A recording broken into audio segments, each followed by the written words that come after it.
What is true religion? There's a tendency within many religious groups to regard themselves as the one true religion. And in a world of religions which all claim to be the true religion, how does one choose which one is actually the true religion? Is the true religion the one that I was born into by accident of birth? What is true religion?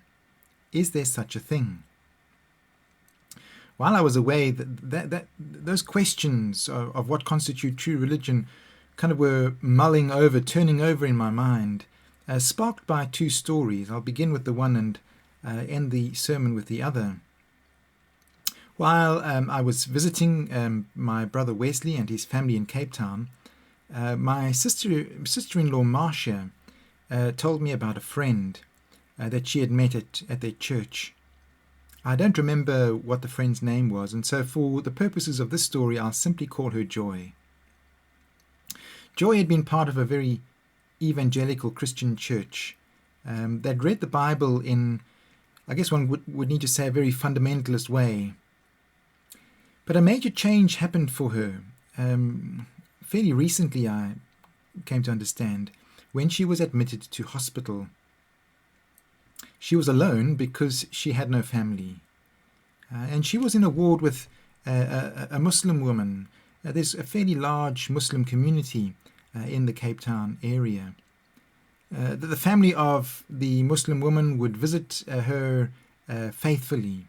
And over a few visits, when they discovered that Joy had no family of her own, they began to pay attention to her on their visits, bringing her food and gifts and treats, asking how she was doing, and sharing in conversation with her. This experience changed Joy's views quite dramatically. She came to the conclusion, as I understood it, that true religion was not believing exclusively in Jesus in the way that she had previously been taught, but rather that true faith and religion was more about following the way of Jesus, the way of Jesus' goodness, love, kindness, and compassion towards others, as she herself had received from that Muslim family when she found herself alone in hospital.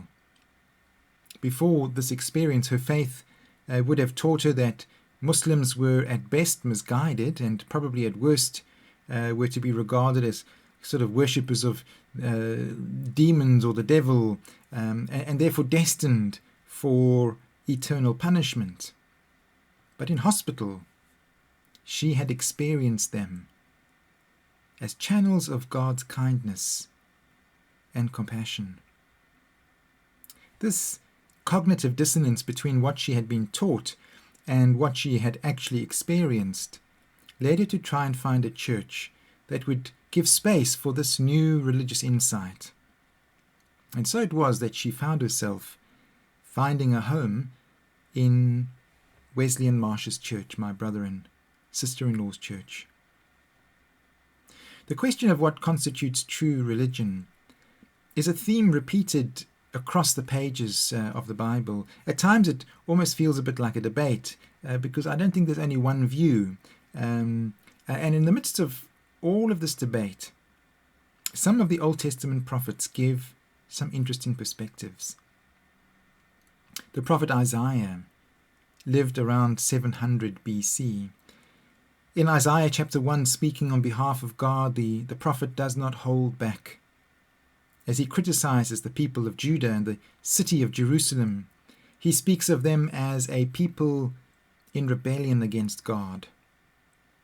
He compares them to the towns of Sodom and Gomorrah from their ancient history. In verse 11, speaking on behalf of God, the prophet tells them how their religion has become meaningless and worthless in God's eyes. Verse 11, "The multitude of your sacrifices, what are they to me? Says the Lord. I've more than enough of burnt offerings, of rams, and the fat of fattened animals. I have no pleasure in the blood of bulls and lambs and goats. Verse 13. Stop bringing meaningless offerings. Your incense is detestable to me. New moons, Sabbaths, and convocations. I cannot bear your worthless assemblies. And then verse 15. When you spread your hands out in prayer, I hide my eyes from you. Even when you offer many prayers, I am not listening. Why? Because Isaiah says their hands were full of blood. A metaphoric way of saying that they were benefiting unquestioningly from the economic and social injustices that had begun to characterize their society. After rejecting the religious assemblies and ceremonies and prayers of the people of Judah, Isaiah, speaking again on behalf of God, outlines the nature of true religion. Verse 17. Learn to do right. Seek justice.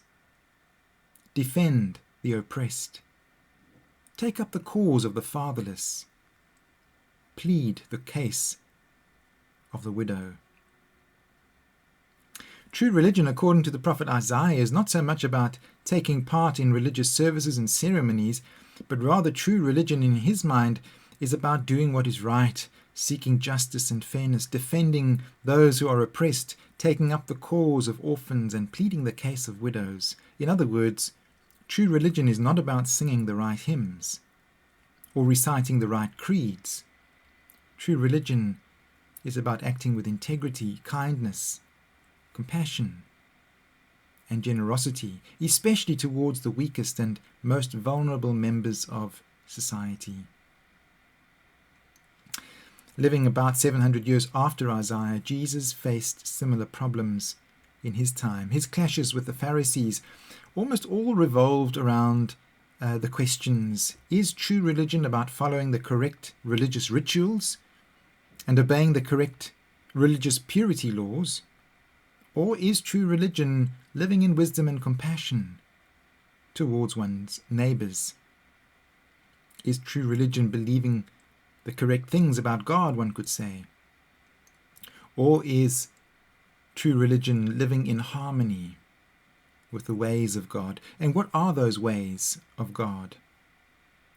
The prophet Micah summarizes it in that very well-known verse in Micah 6 verse 8.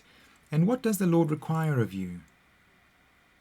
To act justly, to love mercy, and to walk humbly with your God. Acting justly towards others, showing kindness and mercy, walking in humility in God's sight, making sure that the weak and the vulnerable are not neglected, exploited, or defrauded, or left destitute. In the New Testament, the letter of James picks up these same themes. It follows on from that passage which we read in last week's service. It was about listening and doing. And in these verses that follow, James explicitly uses the phrase true religion. It could also be translated as pure worship. The word for true or pure is the Greek word katharos, which means to be clean or purified, and not mixed with anything else, a bit like gold that has been purified in fire from any impurities. And the word that the NIV translates as religion is the word threskeia, which refers to religious ceremonies and rituals. In other words, the activities of religious worship. And so from these two words, katharos and threskeia, comes the English phrase true religion, or pure and undefiled worship. And what is the nature of this true religion, or this pure and undefiled worship that James is referring to? In chapter 1, verse 27, he describes it in the following words: to look after orphans and widows in their distress, and to refuse to let the world corrupt you. To look after orphans and widows in their distress, and to refuse to let the world corrupt you. These words are an echo, perhaps even a summary of the words that we read earlier from Isaiah 1 verse 17. Learn to do right, seek justice, defend the oppressed, take up the cause of the fatherless, plead the case of the widow. In closing, I wish to share that second story that had got me mulling over these things. It's the story of an Egyptian doctor, Muhammad Mashali, a man who died in his 80s, a little over 2 years ago in July 2020. One could say that he was a practitioner of the true religion, or the pure worship, as James defines it in chapter 1 verse 27. And what perhaps might surprise us is that, like that family in the story I opened today's sermon with, he too was a Muslim, which again suggests that true religion or true worship might not be the exclusive preserve of Christians. Dr. Muhammad Mashali was known as the Doctor of the Poor. He graduated from medical school in 1967, and for over 50 years he visited the poor in his city in Egypt, providing medical care to anyone who needed it, regardless of their background. In his modest clinic and wearing very modest clothes, he charged only minimal rates for a consultation, and for the poor who couldn't afford it, he provided his medical care for free. He also began providing medicines to the poor for free after he discovered one of his patients, a mother, could not afford to feed her family and buy insulin for her son who was a diabetic. It was a story that ended in tragedy, with the boy dying in the doctor's arms. He never owned a car, not even a mobile phone. He walked from his house to the clinic on foot right to the end of his life, even though he was over 80 years old. When a wealthy businessman in the Gulf learned of his story, he is said to have given the doctor $20,000 and also a car to help him get around. But after a year upon his return, the wealthy doctor or wealthy donor discovered that Dr. Muhammad Mashali had sold the car to help his poor patients. On another occasion, after being interviewed on TV, Dr. Mashali is said to have turned down a donation worth millions from a TV show, advising them to rather offer such donations to the poor and the needy. In the words of James, he remained unstained and uncorrupted by the world of money. Reflecting back, Dr. Muhammad Mashali said, "After I graduated, I found out that my father sacrificed his whole life to make me a doctor. And then I promised God that I would not take a penny from the poor and live a life in service of my neighbor, whatever culture or religion he was." It's really an inspiring story. It raises the question, is it possible that true religion is not confined to one belief system or creed? Is it possible that true religion is to be found wherever acts of selflessness, kindness, generosity, and mercy can be seen, whether those acts are done by a Protestant or a Catholic, whether they are done by a Hindu, a Jew, a Muslim, a Buddhist, or even a person who may claim to have no faith at all? James 1 verse 27, pure and genuine religion in the sight of God means caring for orphans and widows in their distress and refusing to let the world corrupt you. May God bless you as you continue to mull over these thoughts in your own hearts and minds, as you consider what they might mean for you. Amen. God bless.